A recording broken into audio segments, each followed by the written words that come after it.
আপনারা জানেন যে আমাদের যে এবারে বিপিএলে আমরা চেষ্টা করছি বাংলাদেশের বিভিন্ন ল এনফোর্সমেন্ট যে ডিপার্টমেন্টগুলো তাদেরকে ইনভলভ করতে। আজকে আমাদের একটা মিটিং ছিল, আমাদেরকে ফার্স্ট টাইম এবার আমাদের মাননীয় উপদেষ্টা মহোদয় আমাদের 17টা ফেডারেশনকে ডেকেছিলেন এবং আমরা খুব হ্যাপি যে যেই উনি বলেছেন উনি অন্য অল্প সময়ের জন্য এসেছেন, but he was very inspired, inspiration দিয়েছেন আমাদের এবং অত্যন্ত আমার কাছে মনে হচ্ছে যে ভেরি আমাদেরকে শক্তি দিয়েছে যে সামনে কীভাবে এগিয়ে যেতে হবে। আর আমরা খুব হ্যাপি আজকের মিটিংয়ে। উদ্বোধনী অনুষ্ঠান নিয়ে যে বলা হচ্ছে যে বাতিল হবে, তার নিয়ে সম্ভবত তিনি একটা নির্দেশনা দিয়েছেন যে সেটি কি? উদ্বোধনী অনুষ্ঠান হয়তো আমরা করব না, কেননা দেশের সার্বিক পরিস্থিতি প্লাস সিকিউরিটি একটা বড় ব্যাপার। এখানে আমাদের কাজ হচ্ছে ক্রিকেট খেলা ভালো করে চালানো, তো আমরা সব দিকে ফোকাস রাখছি, তবে এই মুহূর্তে আমরা ক্রিকেটটাকে বেশি মনোযোগ দিচ্ছি। এখন যে কোনো ব্র্যান্ডের পুরাতন এসি বদলে নতুন ওয়ালটন এসিতে উপভোগ করুন 25% ছাড়। মেয়েদের খেলা চলছে বিসিএল, মানে মানুষের মেয়ে ক্রিকেটে যা হয়েছে আর কি, সেই ইনকোয়ারি কমিটির মানে আপডেটটা কি, আর মেয়েদের বিসিএলটা আসলে আপনাদের জন্য কতটা শক্তিদায়ক, মানে মেয়েদের যে ক্রিকেটে ফিরছে? আপনারা জানেন যে মেয়েদের বিসিএল শুরু হয়েছে, ন্যাশনাল চ্যাম্পিয়নশিপ শেষ হয়েছে, আন্ডার 19 পাকিস্তানের সাথে খেললো এবং আমরা বাংলাদেশের 64টা জেলা আছে, 64 জেলাকে আমরা অফার করছি যে যেখানেই মেয়েদের লিগ করবে আমরা সমস্ত খরচ দেবো সেখানে। আর আরেকটা হচ্ছে ইনকোয়ারি কমিটি যেটা হয়েছে, তারা তাদের মতো তাদের গতিতে কাজ করছে, খুব শীঘ্রই তারা হয়তো এটার যে ইনকোয়ারি করেছে সেটা আউটকাম হয়তো জনসমক্ষে আসবে। চাচ্ছেন আবার অপোজিশন পার্টি এরা হচ্ছে কোনোভাবে খেলতে চাচ্ছে না, এটার সমাধানটা আসলে কোন জায়গায়? আসলে এই টানাটানি কি চলতেই থাকবে? আমরা এটাকে অপোজিশন পার্টি হিসেবে কাউকে দেখছি না। এখন দেখেন, বাংলাদেশ ক্রিকেটের সবথেকে বড় ব্র্যান্ড হচ্ছে ঢাকা লিগ, ঢাকার first division, second division, third division, even qualifier. So আমাদের কাছে সবাই বন্ধু, তারা সবাই আমরা আশা করছি খেলবে, আসবে এবং ফার্স্ট ডিভিশনে বেশ কিছু ক্রিকেট আসেনি, ক্লাব আসেনি। সো আমরা প্লেইং কন্ডিশন সেটাই ফলো করব। আর সবগুলো ক্রিকেটকে আমরা সব ক্লাবকে এবং সবাইকে আমন্ত্রণ জানাবো, কেননা আপনারা জানেন যে বাংলাদেশে একটা মাত্র 50 ওভার ক্রিকেট হয়, লিস্ট এ ক্রিকেট হয়, সেটা ঢাকা প্রিমিয়ার লিগ, এবং সেটা যদি কোনোভাবে ব্যাঘাত ঘটে এটা আমাদের জাতীয় দলের জন্য একটা বড় হুমকি। তো আশা করি এই হুমকির কথা চিন্তা করে হলেও আমরা সঠিক সময়ে 50 ওভারের যে ঢাকা প্রিমিয়ার লিগ শুরু হবে এবং অন্যান্য লিগ যত সময় শুরু হবে ইনশাল্লাহ এবং নর্মাল গতিতে চলবে। এটা বাংলাদেশ ক্রিকেটের জন্য কত বড় প্রাপ্তি বা বাংলাদেশ ক্রিকেটের জন্য কত বড় প্রাপ্তি? দেখেন, এই পথটা কিন্তু দেখিয়ে দিয়ে গেছে সাকিব আল হাসান, এবং আইপিএলে ধরেন সাকিব যত সাকসেসফুল ছিল, তারপরে নেক্সট সাকসেসফুল প্লেয়ার হচ্ছে মুস্তাফিজ, এবং মুস্তাফিজ এই জায়গাটা এসছে উইথ হিজ পারফরমেন্স। এবং আপনি দেখবেন যে গত 2 বছরে মুস্তাফিজের যে বোলিংয়ের যে ধার, বিশেষ করে আমি বলবো যে তার মেন্টাল পার্টটা বোলিংয়ের, তার রিদমটা অনেক ডেভেলপ করেছে, এবং এই ধরনের ফর্ম্যাটে he is at the moment বাংলাদেশের আমি বলবো ইনডিসপেন্সিবল। সে যোগ্য প্লেয়ার হিসেবে এই জায়গায় তার যোগ্যতা দেখিয়েছে, এবং তার আপনারা জানেন যে আইপিএল হচ্ছে গত ফ্র্যাঞ্চাইজি সবথেকে বড় ক্রিকেট এবং পৃথিবীর সেরা ফ্র্যাঞ্চাইজিতে সবথেকে বড় প্লেয়ার হিসেবে ওয়ান অফ দ্য বাংলাদেশের বেস্ট ফাস্ট বোলার হিসেবে সেখানে সে কাজ সুযোগ পেয়েছে, এবং ইনশাল্লাহ সে ভালো করবে।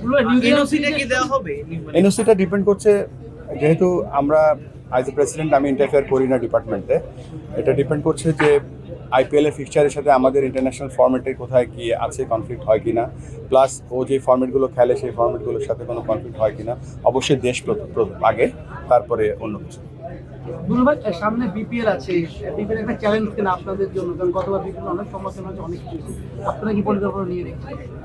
আমি জানি না কেন বিপিএলকে চ্যালেঞ্জ বলা হচ্ছে। এটা তো এটা 12তম আসর আমাদের, এবং সব আসরেই কিছু ভালো কিছু খারাপ ছিল। তো সব অভিজ্ঞতা আমরা নিয়েছি, আমাদের হাতে সময় কম ছিল, তারপরে আমরা চেষ্টা করেছি এই বিপিএলটাকে যত সুন্দরভাবে সাজানো যায়, এবং আমাদের মূল লক্ষ্য হচ্ছে ভালো ক্রিকেট উপহার দেওয়া, কেননা এই বিপিএলের সাথে আমাদের এই আইসিসি টি20 ওয়ার্ল্ড কাপের একটা প্রস্তুতিও বলা যায়।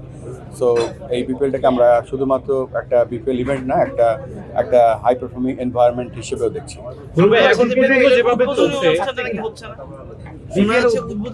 উদ্বোধনী অনুষ্ঠান নিয়ে একটুখানি কথাবার্তা চলছে, কেননা আমরা সিকিউরিটিটা আমাদের কাছে অনেক বড় একটা ব্যাপার, তো সব কিছু পর্যালোচনা করছি আমরা, তারপর সেটা। আরেকটা বিষয় বুলবুল ভাই, অনেকেই বলছিল যে আপনি আসিফ মাহমুদ পদত্যাগের পর আপনি দেশে বিষয়টা একটু এক্সপ্লেন যদি করেন। না না, এ ধরনের কোনো কিছু ছিল না কখনোই। আমি তো আপনারা জানেন আমার পরিবার অস্ট্রেলিয়াতে থাকে, তা আমি প্রত্যেক 5-6 সপ্তাহ পরে 1 সপ্তাহ 1.5 সপ্তাহের জন্য যাই তাদের সাথে দেখা করতে। So this was one of the holidays. বলো ভাই, বিপিএল এর যে আয়োজন এখন পর্যন্ত যেভাবে চলছে, এখন পর্যন্ত আপনারা সন্তুষ্ট কিনা? সামনে তো আরো কিছুদিন বাকি আছে, সবকিছু মিলে আয়োজন।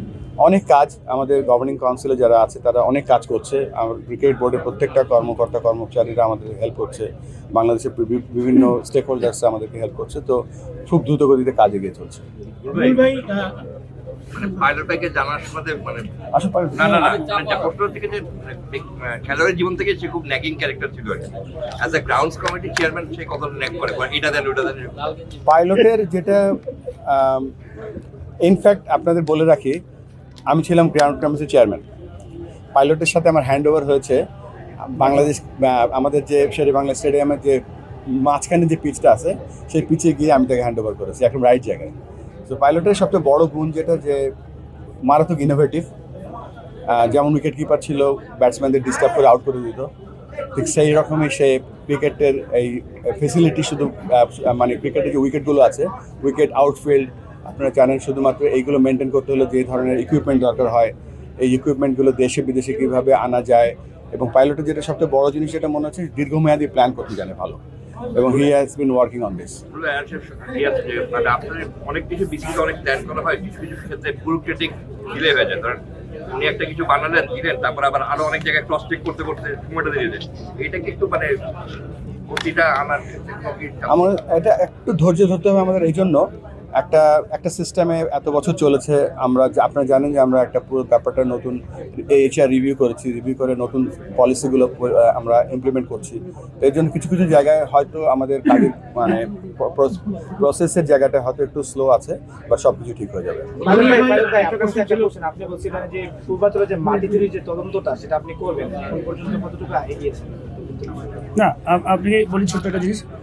প্রথমে একটা ইনফরমেশন দিই, দেখেন যে কোনো দেশে ফর্মার প্লেয়াররা যখন বোর্ডে আসে, আপনি যদি দেখেন পার্শ্ববর্তী দেশেও যদি দেখেন, কয়েকদিন আগে প্রসাদ আসছে একটা জায়গায়, ভেঙ্কটেশ প্রসাদ, কুমলে, তারপরে আপনার বিবেশ লাক্সন, রাহুল, সবাই কিন্তু বোর্ডে যখন কাজ করে, অস্ট্রেলিয়া বলেন, ইন্ডিয়া মানে ইংল্যান্ডে বলেন, তারা কিন্তু ক্রিকেটের ডেভেলপমেন্টে চিন্তা করেন, কী করে আরও ডেভেলপের সাথে বলবো যে ক্রিকেটের আরও কালচারটা ডেভেলপ করা যায়, আরও ভালো প্লেয়ার তৈরি করা যায়, কী করে মাঠ কী করে ভালো বানানো যায়।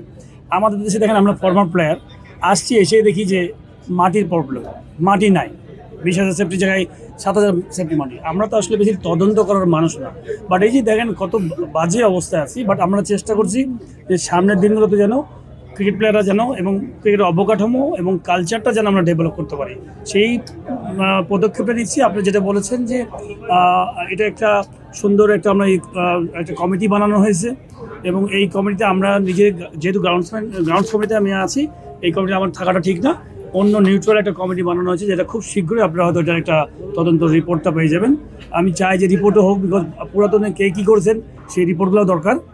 এবং সামনের দিকে ট্রেন আগাতে চাই, আমরা ভালো দেখতে চাই যে কী করে ক্রিকেটটা আরও সামনের দিকে আগানো যায়।